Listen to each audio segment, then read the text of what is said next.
Hi, in this video I'm going to teach you how to insert an image into your WordPress website page. Let's come to the computer screen and log into your WordPress admin panel.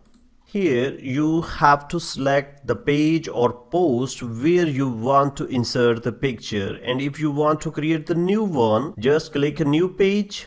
Here we go. You have to put here the title of your page, like I am typing the test. Now here you will find a plus button. Click this button, you will find some block options, and here you will find a image option. Just click this and a image portion has created. Now you have to upload the image, or you have to select it from your existing media library. Let me select it from media library. Just click it. Here are the images in our media library. Let me select this image and click the select. Now our image has inserted in the page of our WordPress website. Now publish it.